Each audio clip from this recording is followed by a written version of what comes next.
मंगलूर से बंगाल तक संदेश साफ है। इंडी गठबंधन पूरी तरह से हिंसा और कट्टरवाद के साथ खड़ा है। सोनिया गांधी जी की भी चुप्पी भी मुझे वाकई में आश्चर्य में डालती है। सोचिए, कर्नाटक में कानून की व्यवस्था किस तरह से चरमराई हुई है। 23 साल की एक कांग्रेस नेता की बेटी नेहा हिरेमठ, कितने उसको निर्मम तरीके से 9 बार चाकू भोंक भोंक कर कैंपस में उसकी हत्या की जाती है।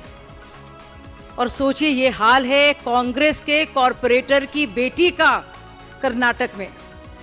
और उसके बाद भी ये कैसे लोग हैं ये कि ये बाज नहीं आते, अपराधियों को संरक्षण देने की कोशिश करते हैं। जो हत्यारा है उसका नाम भी नहीं बताना चाहते और नाम बताने से भी कतराते हैं।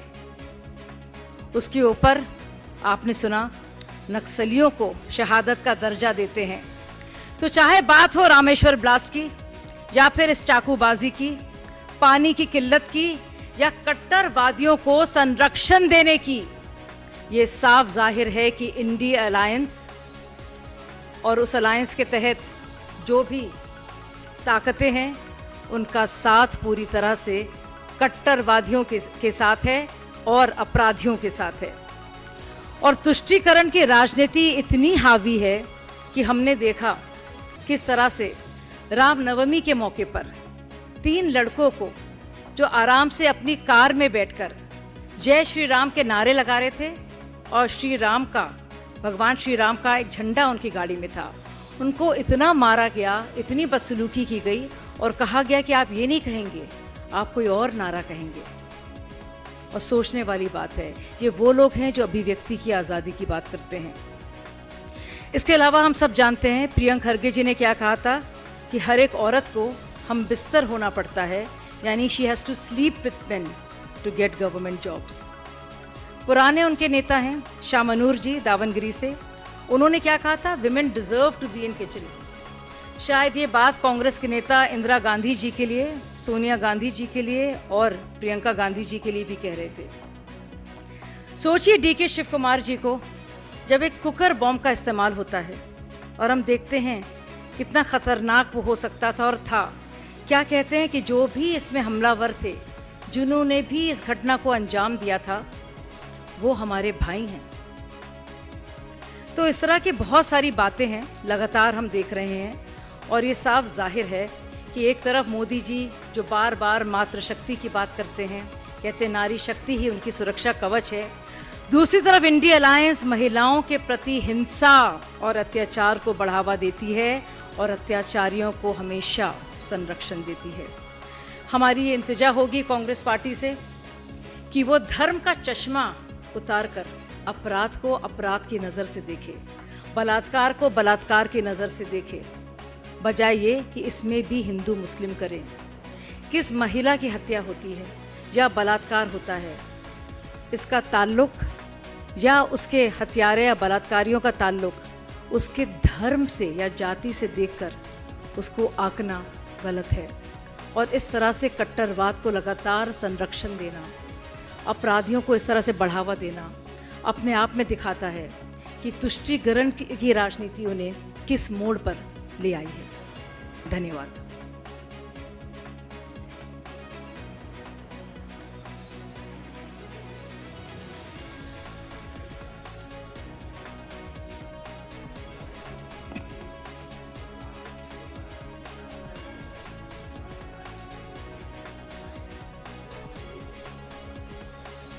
देखिए, एक तो मुझे तो लगता था, मैं अच्छी तरह से उनको जानती हूँ और केजरीवाल जी को भी इस बात का पूरा अंदाज़ा है कि डायबिटीज़ के लिए उनको क्या लेना चाहिए, क्या नहीं लेना चाहिए। लेकिन एक बात जो मुझे बहुत ही चकमे में लाती है और आश्चर्यचकित करती है, वो ये कि नवरात्रि के दिन भी वो अंडा क्यों खा रहे थे। मुझे तो लगता था कि वो अंडे से परहेज़ करते हैं, कम से कम ये तो दिखाते थे। लेकिन क्योंकि ये मान्यता है कि नवरात्रि के दिन कम से कम, मुझे लगता नहीं था कि वो अंडे का सेवन करेंगे, लेकिन ये बात सामने आई है। लेकिन इन सबसे बढ़कर ये, चलिए, उनकी पर्सनल चॉइस हो सकती है कि वो अंडे का सेवन करना चाहेंगे नवरात्रि के दिन, ये उनकी अपनी मर्जी है। लेकिन सोचने वाली बात यह है कि क्यों कोई भी सरकारी एजेंसी या जेल प्रशासन उनकी बुरी तबीयत के लिए जिम्मेदारी लेगा और कोशिश करेगा कि उनकी जान को किसी तरह से ख़तरा हो। क्यों ऐसा कोई करना चाहेगा? तो मुझे लगता है इस तरह के सनसनीखेज बयानों से बचने की ज़रूरत है। और क्योंकि जेल में सिरिंज और इंजेक्शन का प्रयोग होता नहीं है, इसलिए हमेशा एक मेडिकल अटेंडेंट दिया जाता है जो इंसुलिन वगैरह देता है, जिस तरह से उसका प्रिस्क्रिप्शन है, जिस मात्रा में दिया जाना है। तो ये बात कहना कि इंसुलिन नहीं दिया गया है, ये पूरी तरह से गलत है, क्योंकि इस बात की तस्दीक की गई है और जेल प्रशासन की तरफ से ये बयान भी आया है। दूसरी और ज़रूरी बात, केजरीवाल जी की तरफ से कहा जा रहा है कि उनको जिस तरह का खाना पीना दिया जा रहा है, ये एक हमले की तरह से किया जा रहा है और उनकी जान को ख़तरा है। आप खुद ही सोचिए कि इतने दिनों में जब से वो जेल में है या हिरासत में है, न्यायिक हिरासत में, सिर्फ 2 ही दिन उन्होंने जेल का खाना खाया है। बाकी दिन जो भी खाना आया वो उनके घर से आया है।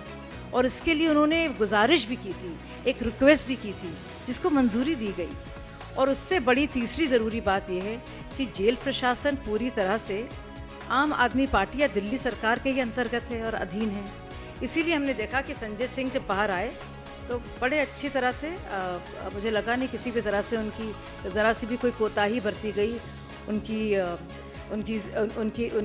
ख्यालात में, और जिस तरह से उनका मेडिकल ख्याल रखना चाहिए था। तो मुझे लगता है इस तरह के इल्ज़ामात पूरी तरह से गलत हैं और मुझे लगता है कि आम आदमी पार्टी को उससे बचना चाहिए।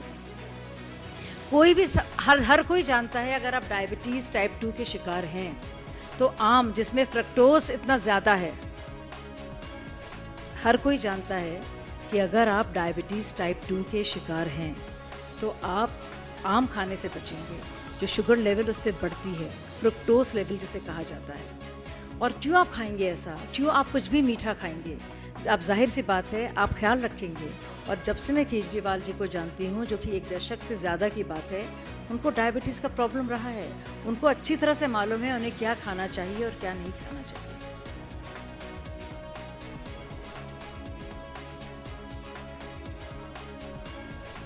देखिए, दोनों चीज़ें नहीं हो सकती हैं एक साथ। और मुझे लगता है उनके परिवार वालों को, आम आदमी पार्टी वालों को कम से कम फ़िक्र तो होनी चाहिए कि जो खाना वो घर से भेज रहे हैं, कम से कम इस बात का तो ख्याल रखते हो कि एक डायबिटिक पेशेंट के लिए वो कितना ख़तरनाक हो सकता है। सब जानते हैं इस बात को। तो मुझे इस बात से भी बहुत ही आश्चर्य है कि क्यों इस तरह का खाना उनको परोसा जा रहा है। क्यों सुनीता केजरीवाल जी उनका ख्याल नहीं रख रही हैं? क्यों वो जो एक डायबिटिक के लिए खाना ज़रूरी होता है, वो उस खाने को क्यों भेज रही हैं, ये जानते हुए कि ये उनके लिए अच्छा नहीं है? और क्यों ये इंसिस्ट किया जा रहा है, बार बार कहा जा रहा है कि नहीं, खाना घर से ही आएगा?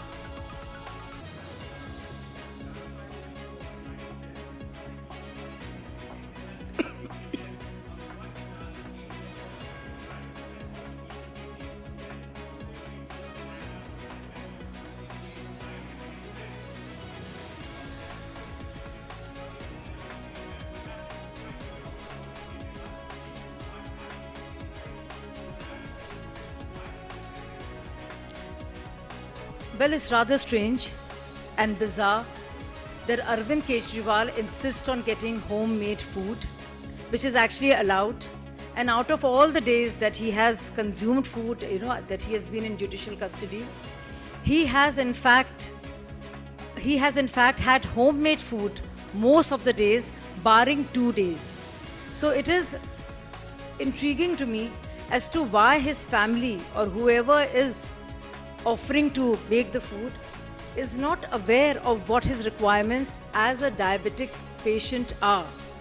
I have known Kejriwal ji for more than a decade, and Kejriwal ji has always known, we all knew that he is diabetic.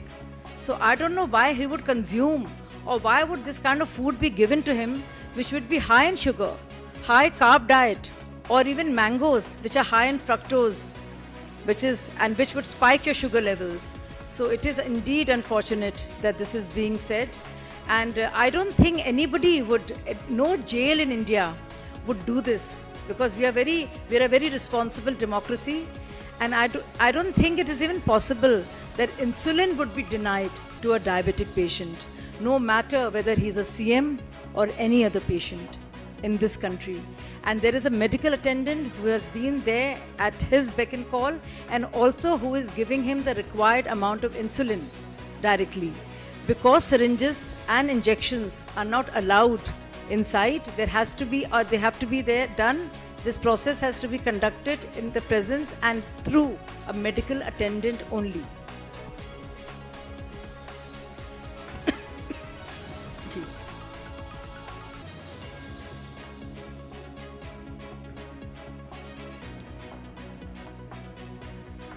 देखिए, हम सब तो उनकी लंबी आयु की कामना करते हैं और उनकी हेल्थ ज़ाहिर है हम सब चाहेंगे अच्छी रहे।